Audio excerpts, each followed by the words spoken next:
misy fiangonana anankiray no mandeha manafika sy miteti-doany fa ny fikambanana ara-pivavahana kristianina miorina eto Madagasikara.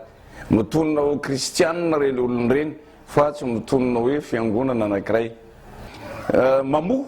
Mamondray ny ady ara-pinoana, zany hoe tena misy manao provocation zany eto Madagasikara amin'izao fotoana zao apitranga guerre de religion.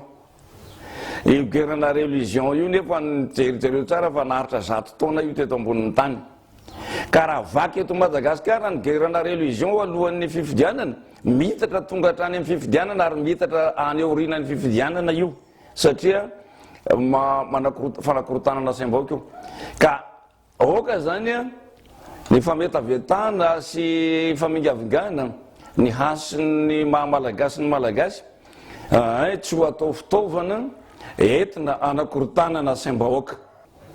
Hatramin'ny nahazazanay teny Ambohimangarova dia mbola tsy nisy tafika masina, mbola tsy nisy mopera na pasteur tena sahana mingavinga ny hasy-panjakana teny Ambohimangarova, ny fanjakana nentin-drazana zany. Fa iza sady mampatsiahy no sady mampitandrina. Mampatsiahy ny zava-nisy ny fasana ny levenan'Andrianamponga any amin'ny faritany Morokaisa Ambohitr'Andriamanitra any zany.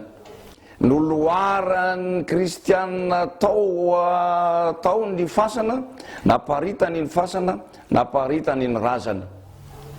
Ny fasan-drazana Andrianamponga io, razam-benay io. Dia misy koa reny fametavetana sy fanosorana kisoa ny tranobe sy ny vatomasina tany Manandrary. Sy nalefitry ny olona dia nidoran'ny olona velona izy.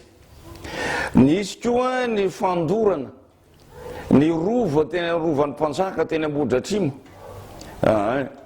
nandefitra ny merina ka mampitandrina ny tenako raha eto merina tompoko, raha izay taranaky ny tendrombohitra 12 eto merina no amaly ny zavatra ataonareo kristianina amin'ireny razanay ireny sy reny razam-panjakana sy reny doany masany reny, dia oky tsy fa manjary lasa miteraka ady atrano sady ady ara-pinoana nefa ny tadio tsara fa guerre-na religion tompoko naharitra 100 taona teto ambonin'ny tany. Oky tsy tompoko, tandremo ary samy masina tany ary aza mifanizimbazimba fa mba mampitandrina oka ray zay. Faharoa manaraka an'izany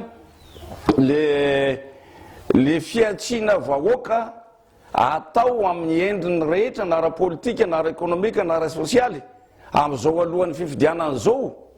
Fiatsiana vahoaka, fiatsiana fokon'olona, fiatsiana vondron'olona maromaro na fiatsiana fikambanana. Oka re tompoko mba tsy atao mba isin'ny filaminana fa aza manakorotana saim-bahoaka tahaka an'izao